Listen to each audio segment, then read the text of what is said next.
ഗൾഫിൽ നിന്ന് നാട്ടിലേക്ക് മടങ്ങാനൊരുങ്ങുന്ന മലയാളികൾ ചെയ്യുന്ന ഏറ്റവും വലിയ മിസ്റ്റേക്ക് എന്താണെന്നറിയാം? 10-20 വർഷം ഗൾഫിൽ പണിയെടുത്തിട്ടാണ് പലരും നാട്ടിലേക്ക് മടങ്ങാമെന്നുള്ള പ്ലാൻ ഉണ്ടാക്കുന്നത്. കയ്യിലപ്പോൾ നല്ലൊരു സേവിങ്സ് ഉണ്ടാകും.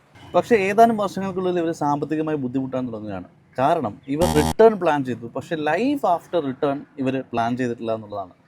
നാട്ടിലേക്ക് മടങ്ങുന്ന മുമ്പ് ഈ ഒരു 5 കാര്യങ്ങൾ നമ്മളൊന്ന് ചെക്ക് ലിസ്റ്റ് ചെയ്ത് വെക്കാം. ഒന്നാമത്തേത് ഒരു ഹെൽത്ത് ഇൻഷുറൻസ് ആണ്. കാരണം ഇന്ന് നമുക്ക് ഏറ്റവും കൂടുതൽ ചിലവാകുന്നത് നമ്മുടെ ആരോഗ്യപരമായിട്ടുള്ള കാര്യങ്ങൾക്ക് വേണ്ടിയിട്ട് തന്നെയാണ് നമ്മുടെ കയ്യിൽ നിന്ന് ഒരുപാട് പൈസ പോകുന്നത്. പല ഹോസ്പിറ്റലുകളുടെയും ബിൽ എമൗണ്ടുകൾ നമുക്ക് ഹാൻഡിൽ ചെയ്യാൻ പറ്റുന്നതിനേക്കാളും ഒരുപാട് വർദ്ധിച്ചിട്ടുണ്ട്. ഈ ഒരു സാഹചര്യത്തിൽ ഒരു ഹെൽത്ത് ഇൻഷുറൻസിൻ്റെ ഇമ്പോർട്ടൻസ് വളരെ വലുതാണ്.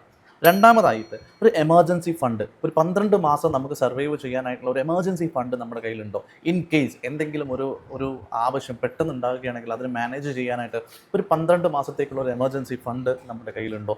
മൂന്നാമതായിട്ട് നമുക്ക് നാട്ടിൽ എന്തെങ്കിലും എക്സിസ്റ്റിംഗ് ലോണുകൾ ഉണ്ടെങ്കിൽ അതെങ്ങനെയാണ് നമ്മളത് അടച്ചു തീർക്കാനായിട്ട് ഉദ്ദേശിക്കുന്നത് എന്ന് നമ്മൾ കൃത്യമായിട്ട് പ്ലാൻ ഉണ്ടായിരിക്കണം.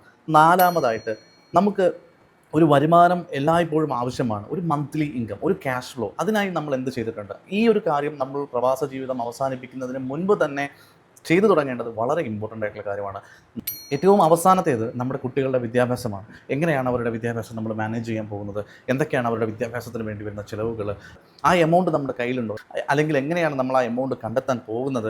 നമുക്ക് നാട്ടിൽ പ്ലാൻ ചെയ്യുന്ന ബിസിനസ്സിന് ആ എമൗണ്ടിനെ കവറപ്പ് ചെയ്യാൻ പറ്റുമോ? തുടങ്ങിയ കാര്യങ്ങളെല്ലാം തന്നെ നമ്മൾ നമ്മുടെ പ്രവാസ ജീവിതം അവസാനിപ്പിക്കുന്നതിന് മുൻപ് പ്ലാൻ ചെയ്തിരിക്കണം. പ്രവാസികൾക്ക് ഉപകാരപ്പെടുന്ന കൂടുതൽ കണ്ടൻസിനായിട്ട് എൻ്റെ പേജ് നിങ്ങൾക്ക് വിസിറ്റ് ചെയ്യാം. അത്തരത്തിലുള്ള വീഡിയോസ് വരും ദിവസങ്ങളിൽ വരുന്നതായിരിക്കും. അതുകൊണ്ട് എൻ്റെ പേജ് നിങ്ങളൊന്ന് ഫോളോ ചെയ്ത് വയ്ക്കുക.